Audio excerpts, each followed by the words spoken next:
O deserto do Egito está sempre em movimento. Ele se ondula e se eleva, mudando com o tempo e o vento. Elevando-se das pedras do deserto estão as marcas do homem. Vestígios de suas ferramentas permanecem, mas o intelecto que concebeu tais maravilhas está envolto em mistério. Uma nova pesquisa joga luz nas perguntas mais recorrentes sobre o que os antigos sabiam. Sempre fui fascinado por civilizações antigas. É um fascínio que vai muito além dos grandes monumentos que os antigos deixaram para trás. Mas quanto mais estudo esses monumentos e mais aprendo sobre eles, mais me vejo diante das mesmas perguntas simples e espantosas. Qual era a ciência? Qual era a tecnologia que tornou possível tais monumentos? De onde eles vieram e qual seu legado?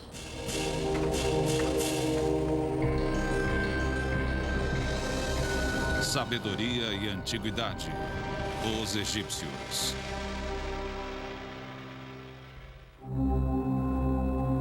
Dizem que a fé move montanhas. Bom, no caso dos antigos egípcios, foi sua fé que os fez mover uma montanha para construir outra. Para isso, eles não inventaram ferramentas, e sim técnicas e métodos. Eu fui até o Egito à procura dos vestígios de seu passado antigo, para revelar algo novo sobre seu legado.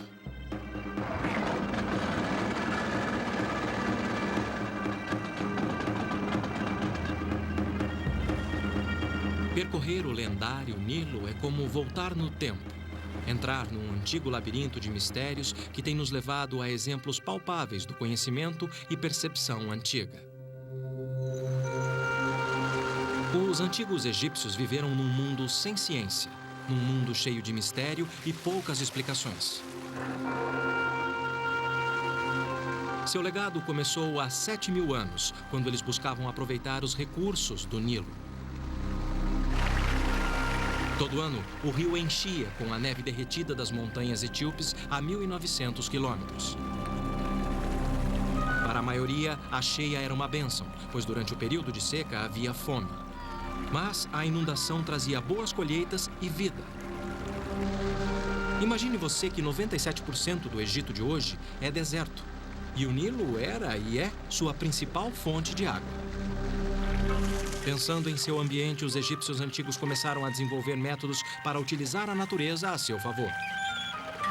Imitando a bacia natural que retinha água quando o rio recuava, eles construíam canais para direcionar o fluxo natural, até mesmo para campos distantes, onde o Nilo deixava para trás um solo rico em nutrientes, depois que a água evaporava.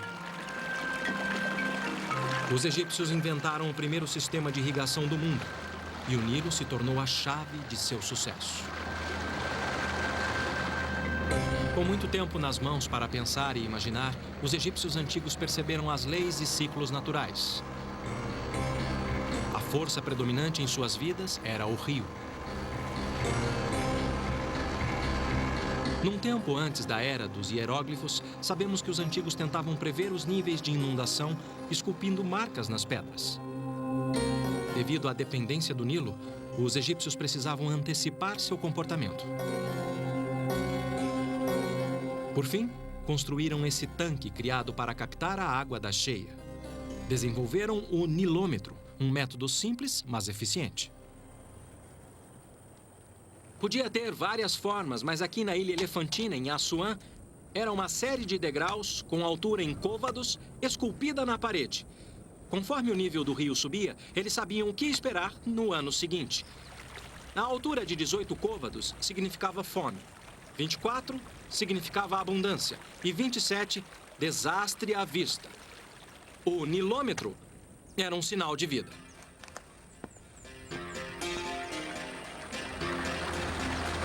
Acompanhando os ciclos da natureza, eles dividiam o ano em 3 estações.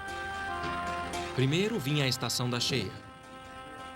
Depois, o escoamento, estação de semear e colher. E, finalmente, a seca inevitável, que durava até o ciclo de vida do Nilo se repetir. Os antigos dividiam cada estação em 4 meses, com a lua definindo cada mês com um ciclo de 29 a 30 dias. Dos vizinhos suméricos, os egípcios antigos já haviam adotado o calendário de 360 dias. Mas a lua, como referência, não fornecia a precisão necessária para prever a inundação.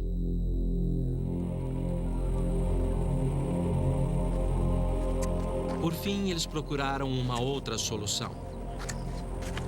Uma que teria grandes consequências. Passo a passo, eles tentaram encontrar um meio de organizar seu mundo. E enquanto descobriam as leis e ciclos no céu noturno, os egípcios notaram uma estrela em particular, Sirius, ou Septet, como chamavam. Aparecia uma vez por ano no meio de julho, na época da estação da cheia. O ano novo era marcado a partir desta noite, num ciclo de 365 dias, como é nosso ano até hoje. Seu desejo de dividir o dia e medir o tempo motivaram os egípcios a criar suas próprias marcas. Eu fui ver esse marcador de 3.500 anos de idade no Cairo. Por todo o Egito havia obeliscos egípcios como este, usados há 2.000 anos. Como um relógio solar gigante, os antigos sabiam as horas através de suas sombras. Mas como saber as horas sem um obelisco por perto? Por volta de 1500 a.C., os egípcios inventaram um relógio de sol portátil. O princípio era simples. Eles apontavam uma régua para o sol para criar uma sombra. Para dar precisão, um prumo de chumbo ajudava a nivelar o instrumento. Posto na horizontal e apontado diretamente para o sol, a sombra era marcada na régua graduada.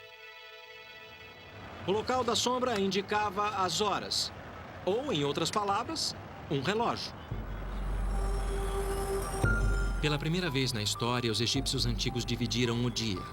Não em horas, mas em 24 partes, como fazemos hoje. Apesar de perceberem as leis e ciclos da natureza, ainda havia um mistério a ser desvendado. O sol morria à tarde para renascer no dia seguinte. O Nilo inundava todo ano e suas águas traziam vida. Mas quando as águas recuavam, elas traziam morte. De seu ciclo natural, os antigos devem ter concluído que havia mais vida do que o olho via. Havia dois lados da moeda. Deste lado, vida. Do outro lado, o pós-vida. Mas tinha um problema. Se você precisasse de um corpo nesta vida, também precisaria de um na pós-vida, de preferência o seu, e intacto. E isso criaria uma repercussão. No começo, os egípcios enterravam os corpos na terra, envoltos em linho, sob as areias movediças do deserto. Mas as tempestades de areia quase sempre devastavam as sepulturas e espalhavam os restos de seus ancestrais pelo deserto, destruindo os corpos que eles tanto precisavam. Pois, segundo eles, sem um corpo intacto, não havia pós-vida. Então encontraram outros métodos, cavando mais fundo a rocha do deserto para criar sepulturas mais seguras. Isso para aqueles que podiam pagar por elas. A construção de tumbas seguia um esquema básico. Eles cavavam um poço com uma ou mais câmaras no fundo. Depois que o corpo era colocado ali, o poço era lacrado com areia ou pedra pesada e a entrada coberta com tijolos de lama. Esta é uma das tumbas de tijolos mais antigas que restou. Esta é grande, mas havia de todos os tamanhos e formas. Quadradas ou em colmeias, as tampas expressavam a ideia dos egípcios sobre o monte de terra primordial, de onde toda a vida surgiu e de onde os mortos eram ressuscitados. Como a longevidade se tornou um problema, eles substituíram o tijolo. Para enterros reais, os antigos passaram a usar pedras, ainda em forma de tijolos, só que mais duráveis. Com pedra, os egípcios construíram as superestruturas mais antigas da história da humanidade. Estas são mastabas, tumbas retangulares achatadas, um termo árabe para bancos de pedra. Mastabas se tornaram sinal de status. Aqui em Gizé eu percebi que quanto maiores os blocos, mais elaboradas eram as tumbas.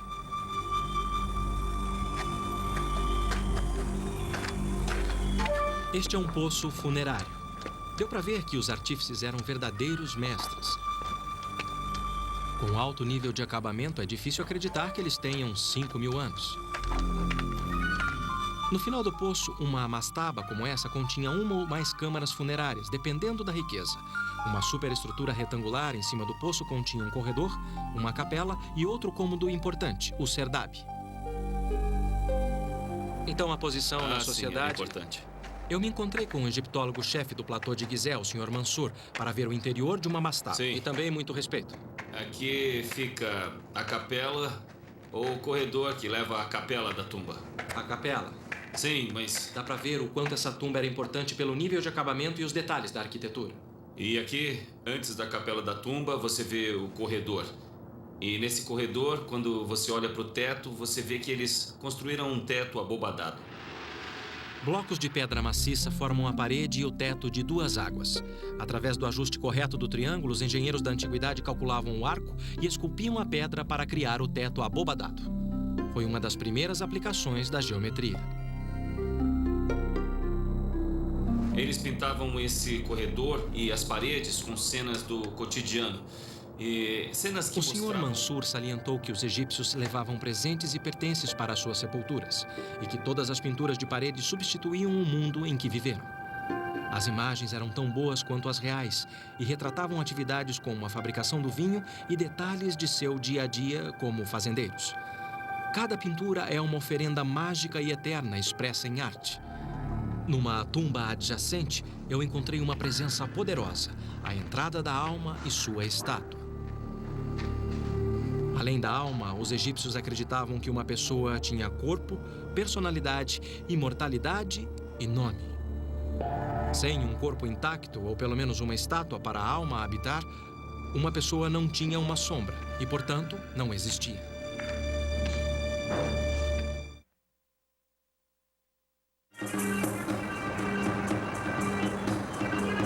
O Cairo moderno é lar de 30% de toda a população egípcia.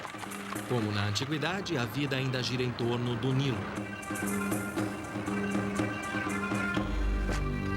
E o campo ainda tem um papel central. Os antigos usavam ferramentas básicas e, mesmo assim, desenvolveram métodos criativos e inteligentes. Como o primeiro sistema de irrigação do mundo para a produção de alimento, suficiente para sustentar toda uma nação. Mas os egípcios aproveitaram um outro presente do Nilo. Um que deixou sua marca permanente na história do mundo, o papiro. Os egípcios inventaram um dos primeiros registros portáteis da antiguidade. Para fazer uma folha de papiro, eles cortavam o interior do caule em tiras. Depois molhavam e dispunham as lâminas em ângulos retos.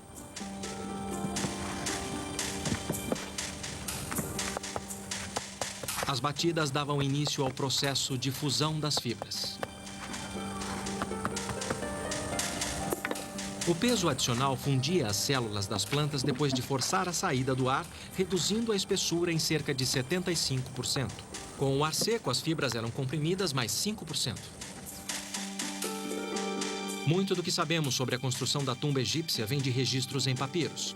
Mas para admirarmos essas maravilhas, nada como ver ao vivo. Por isso eu fui a Saqqara, onde tudo começou. Por volta de 2600 a.C., Imhotep, médico e arquiteto do faraó Djoser, inventou uma tumba própria para um rei. Ele cuidou do corpo do faraó nesta vida e agora construiria um lar para o seu pós-vida. Imhotep foi considerado um gênio por ter elevado o nível do design de uma mastaba e, com isso, dar início a uma nova era.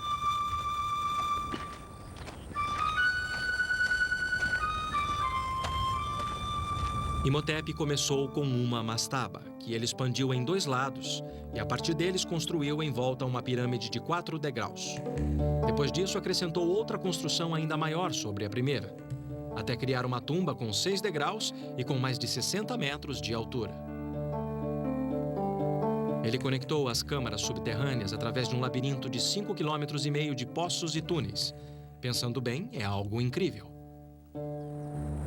Não temos registro do que passou na cabeça de Imhotep. mas seu design inovador fala por si só. Ele criou uma imagem dos raios de sol ou uma escada que levaria a alma de Zoser em direção ao céu para o seu pós-vida. A pirâmide em degraus de Imhotep aturdiu o mundo antigo e a tumba de Zoser se tornou a primeira pirâmide do Egito.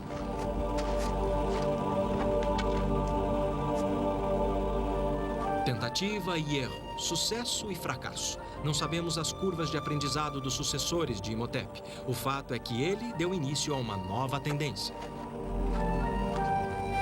Quantas tentativas fracassaram, jamais saberemos. Meio século depois, o rei Huni, ou rei Snéfero, elevou o design das pirâmides a novas alturas. Os estudiosos não sabem qual deles foi o responsável. Para construir mais alto, eles experimentaram uma base quadrada em Maidum. Mas o céu era o limite, e depois de transferir o local da tumba para Dashur, Snéfero começou um projeto ainda mais ambicioso. No começo parecia ter dado certo, só que na terceira fase da construção, a ambição de Snéfero teve que se curvar à inclinação. Uma das teorias é que o tremendo peso estático pode ter causado rachaduras nas paredes interiores.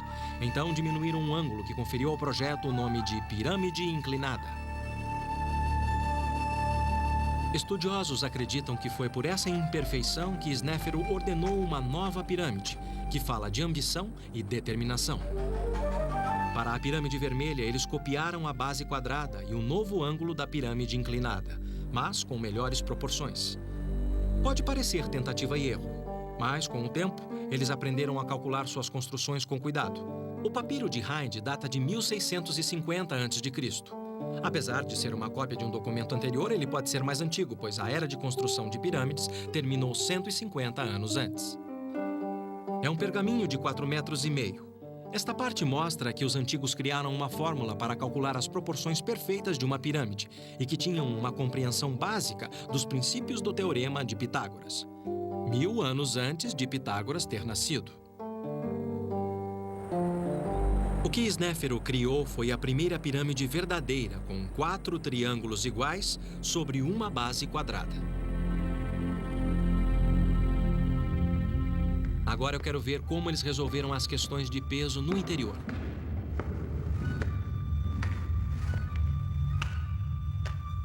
Um corredor leva a 2 antecâmaras e uma câmara funerária.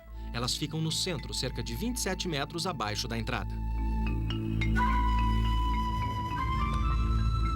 É impressionante a precisão com que os egípcios assentaram esses blocos, considerando seu tamanho e peso.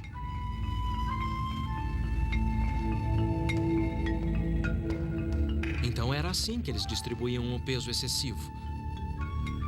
Eles construíam o que os arquitetos chamam de mísulas. Esta tem mais de 12 metros de altura. Cada camada projeta algumas polegadas da camada anterior até se encontrarem em cima. Caramba! Depois o corredor se eleva alguns metros, levando até a câmara mortuária. Aqui, no meio da pirâmide, milhões de quilos de pedras estão em torno de você. É como estar enterrado vivo.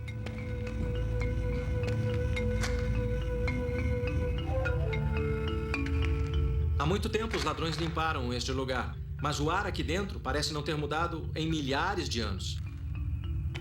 Por esta passagem estreita não entra ar fresco, apesar de o teto ter 15 metros de altura. Sufocante é pouco.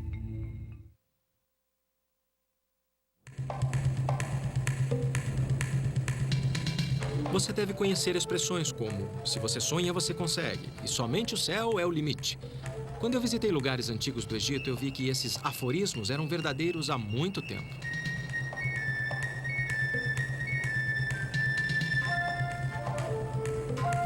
Os egípcios antigos criaram algumas das estruturas mais duradouras da história da humanidade.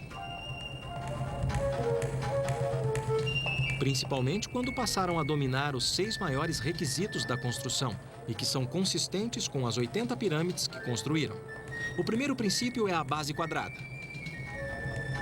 Para obter uma base quadrada perfeita, eles marcaram os 4 cantos da pirâmide, algo que devem ter feito com barbantes. Precisão é importante porque, se os lados não estiverem exatamente iguais, você terá problemas para erguer a pirâmide. Numa segunda fase, construíram um núcleo com degraus, como aqui em Gizé, perto do Cairo, onde é possível ver as várias camadas. Muito do que ainda resta é o núcleo.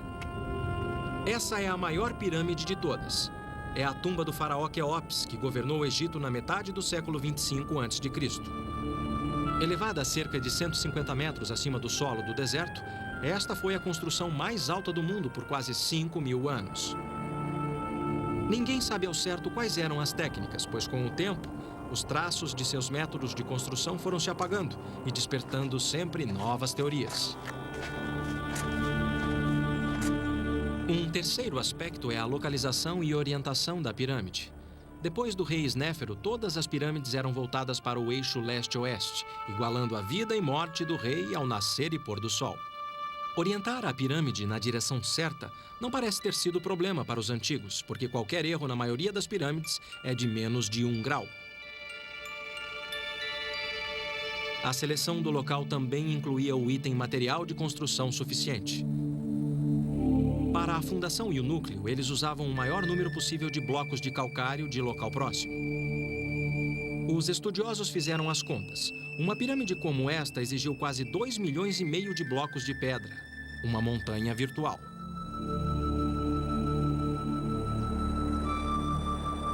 Aqui na pedreira da pirâmide dá para ver onde eles cortavam os blocos do leito de rocha.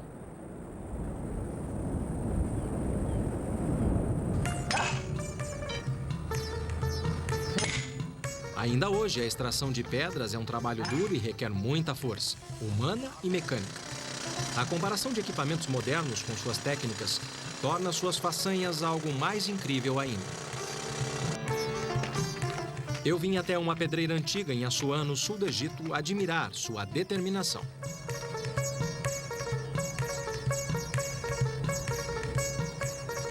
Este é um bloco de dolomita e, acreditem ou não, era tudo que os egípcios precisavam para extrair enormes blocos de granito. Eles o usavam como marreta e martelavam até fazer buracos como este. E, por fim, uma vala. Devia ser um trabalho maçante mesmo, mas era muito eficiente.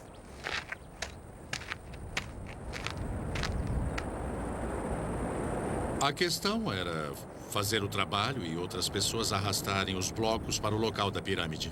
Eu me encontrei com Dennis Stocks, estudioso e autor de um livro sobre a técnica de trabalho em pedra no Egito Antigo.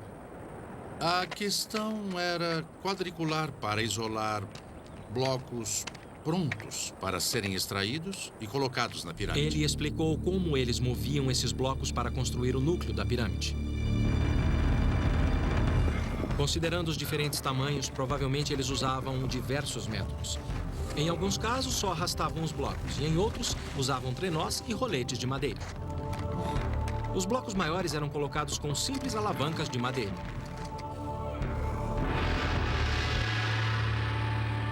No topo, as pedras eram bem menores e podiam ser colocadas com a mão.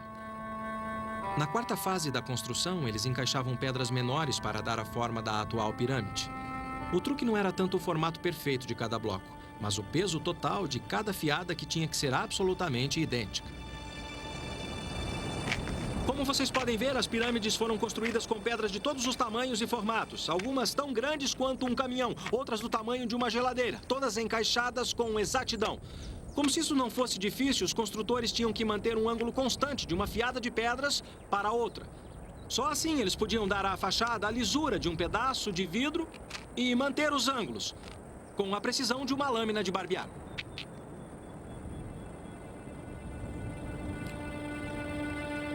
O quinto requisito da construção da pirâmide era o ângulo reto, a inclinação e sua proporção com a base quadrada. Isso era crucial em termos de durabilidade. Por último, havia os blocos de acabamento brancos e lisos em calcário. Na maioria dos casos, eles foram retirados quando as próprias pirâmides se tornaram pedreiras. No topo da tumba de Quéfren, filho de Quéops, resta um fragmento. Eu soube que o Dennis fez pesquisas sobre os blocos de acabamento. Eu me encontrei com ele na Vila Faraônica em Gizé, onde ele preparou uma aula para demonstrar as técnicas antigas para trabalhar com pedras. Quando eu cheguei, Dennis estava preparando um bloco de calcário. Muito bom, obrigado. As ferramentas que ele preparou são incrivelmente simples. Eu estava curioso para ver como eles as usavam. Jack, venha dar uma olhada nisso aqui. O que temos aqui, Dennis? Bom, esse bloco de pedra é idêntico ao que eles usaram na Grande Pirâmide, particularmente no acabamento. Como eles conseguiam polir o bloco para servir de acabamento? Bom, para começar a polir, vamos usar uma ferramenta como essa. Isso é um cinzel de cobre. O cobre veio de uma mina de cobre do Sinai. Está vendo? Dennis disse que os antigos usavam 3 materiais naturais: minério de cobre, sílex e areia. Com o minério de cobre, eles faziam cinzéis, machados, brocas e ponteiras. Eu sempre achei que o cobre fosse um material mole. Como é que o cobre pode talhar uma pedra? O segredo é que esse cinzel é martelado a frio. Não é como os cinzéis de aço modernos. Isso endurece a ponta, se você deixar esfriar naturalmente. Entendi. E assim você consegue talhar a pedra? Sim, é muito simples. Pegue o cinzel, apoie a ponta e bata devagar, alternando o ângulo do cinzel para obter um corte limpo na pedra. E aí você tem um corte liso o bastante para fazer uma pedra de acabamento. Sim, no final ela fica bem plana. Mas eles ainda podiam usar uma outra técnica, que é uma pedra de raspagem. Ela tem uma borda afiada e pode ser usada assim. Incline a pedra e raspe devagar as saliências do bloco. Então, Jack, por que não experimenta? É bem fácil, não é? É só usar essa sim. pedra, é só alisar todas as fácil. partes salientes. Isso, você pode usar essa pedra até obter uma superfície bem lisa. Polir é uma coisa, mas como é que você sabe que tem o produto final? Como é que você sabe que a superfície está totalmente plana? Bom, eu vou te mostrar. Primeiro, eles precisavam de uma ferramenta de precisão para avaliar a superfície e ver se estava plana ou não. O que significa... Segure para mim, Jack. E deixe bem esticado. Na superfície, desse jeito. Bom, o que temos aqui são 3 tocos, todos do mesmo tamanho. Entendi. Isso é extremamente importante. Então, quando o barbante está esticado, você pode conferir passando o toco embaixo do barbante e, com isso, ver se tem alguma saliência. Quer dizer que se tocar o barbante é porque tem uma saliência, Se não o é? barbante levantar assim, tem uma saliência. Isso é inacreditável. Uma técnica inteligente, mas se você pensar em milhões de blocos de pedra, isso exigia muito detalhe. Eu estou cético quanto à eficiência disso em campo. Então eu desafiei o Dennis para um pequeno experimento. Quando andamos por aqui, vemos que os blocos estão alinhados e aparentemente nivelados entre si. Como eles deixavam tão nivelados? Bom, eles tinham que fazer avaliações. Então, vamos conferir e ver se eles eram bons mesmo. Vamos usar a velha ferramenta mais uma vez. Nossa velha amiga. Tocos e barbante. Coloque a sua ponta neste bloco, que eu coloco a outra neste aqui. Primeiro, vamos colocar o toco no seu bloco. Nivelado, né? Maravilha, Tá perfeito. aí está. Está ótimo, mas aqui está sobrando. Como está o nível aqui? Que beleza! Não resta outra coisa a não ser admiração por eles. Então eles nivelaram certinho. Totalmente certo. Os blocos estão nivelados. Mas isso não era o bastante. Para a pirâmide permanecer estável, os blocos tinham que estar na horizontal. Dennis trouxe outra ferramenta antiga. Nós podemos usar esse nível para verificar se o bloco está mesmo na horizontal. Horizontal como a superfície d'água. Podemos usar a superfície d'água para verificar a precisão do instrumento. Nós fazemos isso marcando uma linha atrás da linha do prumo. Se a medida for plana, isso vai ficar sempre na vertical e a pedra vai ficar na horizontal. Isso. E como está agora? Bom, está em cima. Está bem no meio agora. Tá muito bom. Muito bom. Tá, isso é uma coisa. Se você sabe que o bloco está na horizontal, ótimo. Mas você também tem que ter certeza que as laterais estão na vertical. Você tem razão, Jack. Eles tinham outra ferramenta para esse propósito. E só há um lugar para conferir. Esse é um dos blocos de acabamento que cobria toda a pirâmide. Isso mesmo, Jack. como esse bloco de acabamento tinha que se encaixar no vizinho, a face vertical tinha que estar totalmente na vertical. Eles conferiam com essa ferramenta especial, um prumo em forma de F. E, a propósito, esse é o único lugar no platô onde podemos verificar se um bloco de acabamento está totalmente na vertical. Esta é uma ferramenta simples. Desde que esta distância seja igual a esta distância e a linha do prumo esteja tocando as duas extremidades, podemos dizer que esta superfície está totalmente na vertical. Como está, Jack? Tá muito bom, tá perfeito. Com isso, mostramos que a superfície está na vertical. Muito simples, né? É, você acertou de novo, Jack. Enquanto um grupo da pedreira removia uma montanha para construir outra, outro grupo trabalhava aqui, no ancoradouro. Era chamado de ancoradouro porque, acreditem ou não, era cheio d'água e era ligado ao Nilo por um canal. Era um cenário de muita atividade, como um porto moderno de containers. Era por aqui que todas as pedras boas chegavam de barco. Aqui, as pedras eram descarregadas e depois arrastadas morro acima até as pirâmides.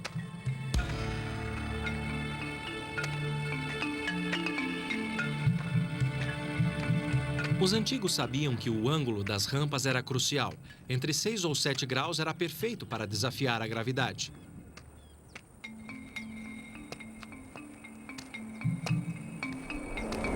Do ancoradouro, as pedras eram carregadas em trenós, que eram arrastados morro acima, lubrificados com cal e com água, reduzindo a fricção em 90%.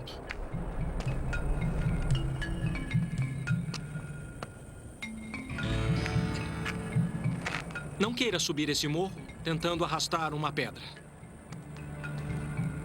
Eu quis saber quem eram as pessoas que arrastavam pedras pesadas para as pirâmides dia após dia durante 20 ou 30 anos de construção, tempo que levava para construir esses gigantes.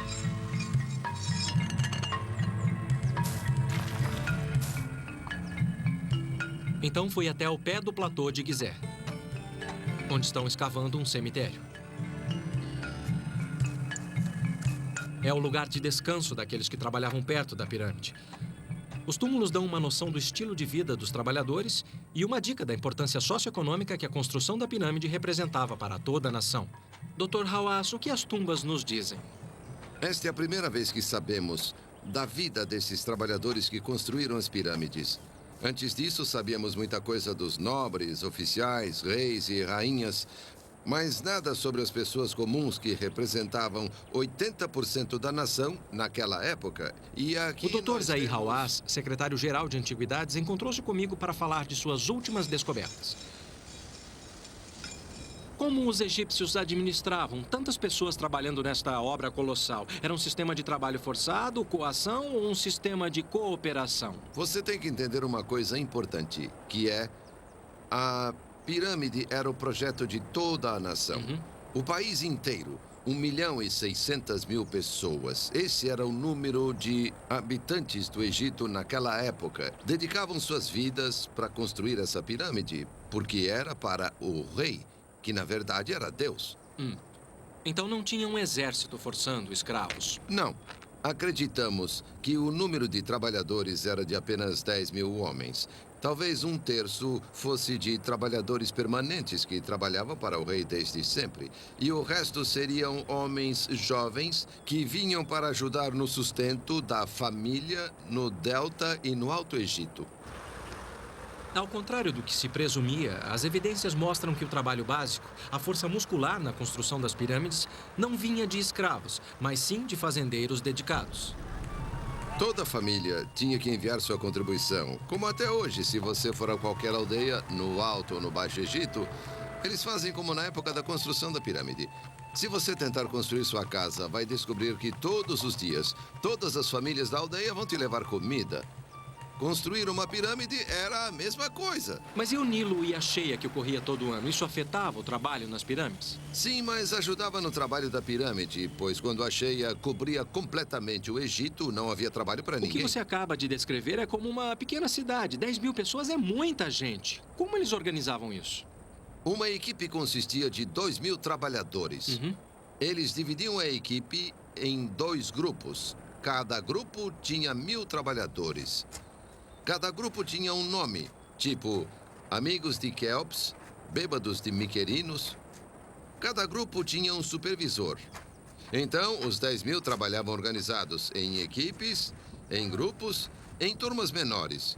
Assim, a organização ficava bem mais fácil. Eles tinham uma grande área, tipo uma cantina, para alimentar todos os trabalhadores. Havia várias instalações para guardar todo o equipamento, porque o trabalhador não podia ter ferramenta. As ferramentas pertenciam ao governo. Eles tinham pessoas para cuidar das roupas, pessoas para cuidar da comida. Eles tinham pessoas que cuidavam de tudo para eles. Como uma pirâmide. É, por que nos preocupamos sempre com a construção da pirâmide?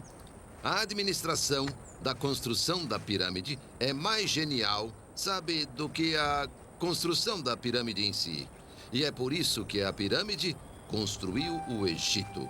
Porque construir essa pirâmide os fez conhecer tudo sobre arte, tecnologia e ciência. A fé egípcia na pós-vida estimulou não só a ciência e a tecnologia, como o comércio. Como no Cairo moderno, os trabalhadores da aldeia exigiam uma quantidade enorme de suprimentos no dia a dia.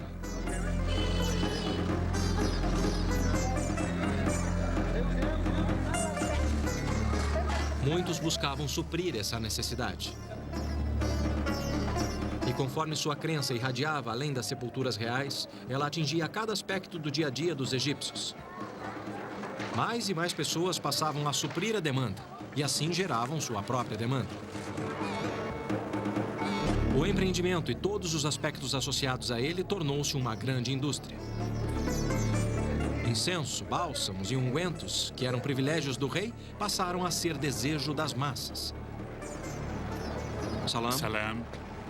Preciso de um perfume antigo. Este é Ramsés.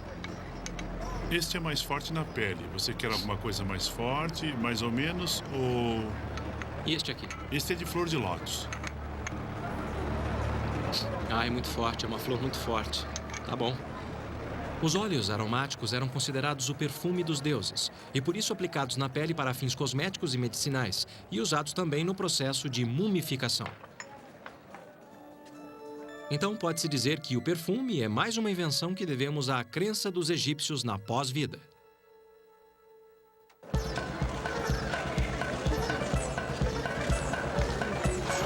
Eles também criaram um dos fascínios mais duradouros do mundo.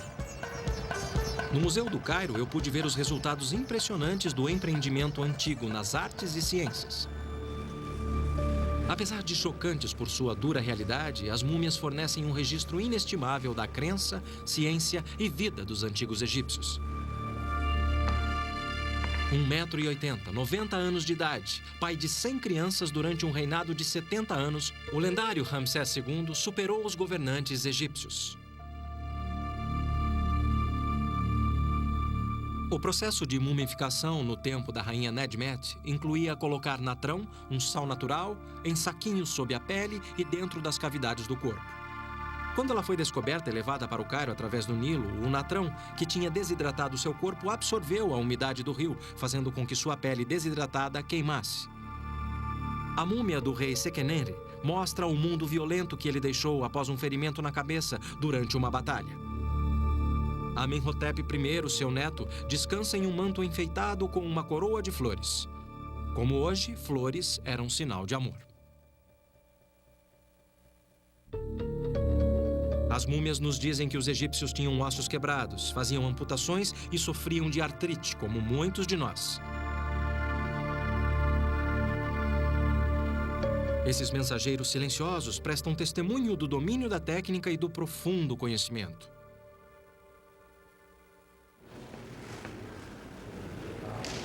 Perto dali eu encontrei outra maravilha antiga, um bloco de granito talhado, o caixão ou sarcófago da antiguidade. A superfície é incrivelmente lisa. Espertos, eles talhavam a tampa do mesmo bloco. Uma peça incrível da perícia e precisão dos artífices e que deixa você pensativo. O ambiente árido do deserto inspirou os antigos egípcios a criar imagens coloridas, fosse para esta vida ou para o pós-vida. Em seu mundo, flores tinham um significado especial. Registros de 2200 a.C. mostraram que foi no Antigo Egito que os primeiros jardins ornamentais foram criados, mais de 1.500 anos antes dos fabulosos jardins suspensos da Babilônia. Privilégio exclusivo da realeza, alguns dizem que os jardins da antiguidade eram uma expressão do poder do rei. De tão poderoso, ele podia cultivar flores onde a natureza não podia. Mas os egípcios viam mais do que isso. Eles eram uma imagem de renascimento e regeneração, símbolos de amor e mérito pela passagem desta vida para o pós-vida. As flores eram colocadas dentro dos caixões das múmias e acreditava-se que elas as protegiam pela eternidade. E o granito, segundo sua crença, fornecia o máximo em segurança. Na escala de Mohs, que vai de 1 a 10, o granito é de grau 7, sendo no mínimo tão duro quanto o aço. Como eles conseguiam perfurar uma pedra tão dura assim, era uma pergunta para o estudioso da tecnologia da antiguidade, Dennis Stocks. Uma das coisas mais difíceis para os egípcios, cujo processo era desgastante, era fazer a perfuração de pedras sólidas. Enfim, era assim que eles perfuravam. Primeiro, eles tinham um tubo de cobre com a haste de madeira atravessando o mesmo, portanto, tem um espaço na parte inferior do tubo. Assim, eles colocavam o tubo em posição e um agente cortante, que é simplesmente areia comum do deserto. Então você despeja a areia dentro para que o cobre tenha uma borda cortante. Sim. Temos um arco longo com uma corda amarrada que dá uma volta dupla em torno da haste. Só falta colocar um componente. Pode pôr a pedra em cima da haste. Agora, isto serve apenas para posicionar e girar a haste. Girar enquanto a parte de baixo gira no buraco. Portanto, se você puder segurar... Quer dizer que isso é o que mantém a ferramenta agora no lugar. Segure e não coloque qualquer pressão enquanto dois operadores giram a haste. A areia vai cortando devagar e com firmeza, abrindo seu caminho na pedra. E o único fator limitante é a força e o comprimento do tubo de cobre. Entendi. Certo, então é uma técnica muito boa e, é claro, muito econômica. Por quê? Porque você só perfura a circunferência do tubo. O núcleo pode ser atingido depois e você fez apenas um furo. Super tecnologia, com certeza.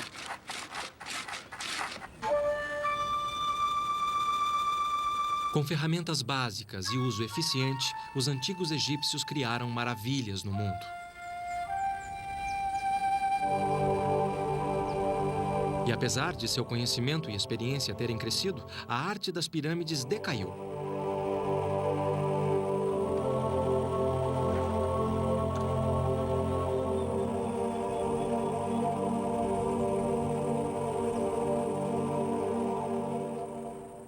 Conforme as indústrias se expandiam e se diversificavam, classes sociais surgiam. Não havia mais dependência da família real. Alguns historiadores acreditam que guerras, fome e troca de poder no sul contribuíram para o declínio.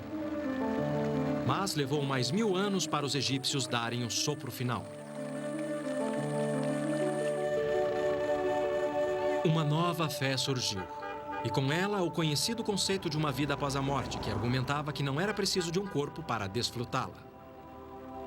O cristianismo varreu o Egito seguido de outras religiões, apagando mais de 3000 anos da tradição antiga em poucos séculos, ofuscando uma cultura e um estilo de vida que foi definido pelas pirâmides. Em sua busca pela vida eterna, eles deixaram para trás o legado da geometria básica, ciência rudimentar e tecnologia embrionária, preparando o campo do crescimento intelectual em outros lugares. Quando pensamos nas culturas avançadas, científica e intelectualmente do mundo antigo ocidental, tendemos a nos concentrar nas culturas da Grécia e de Roma. Ambas alcançaram sua grandeza, graças em parte ao que os antigos egípcios sabiam. Seu conhecimento não permaneceu preso nas areias desse deserto, ele foi esparramado pelo mundo todo, para além das margens do rio Nilo. E que finalmente chegou até nós para nos lembrar que, por nossos avanços tecnológicos e científicos, devemos agradecer e reverenciar a esses gigantes, conhecidos como os egípcios.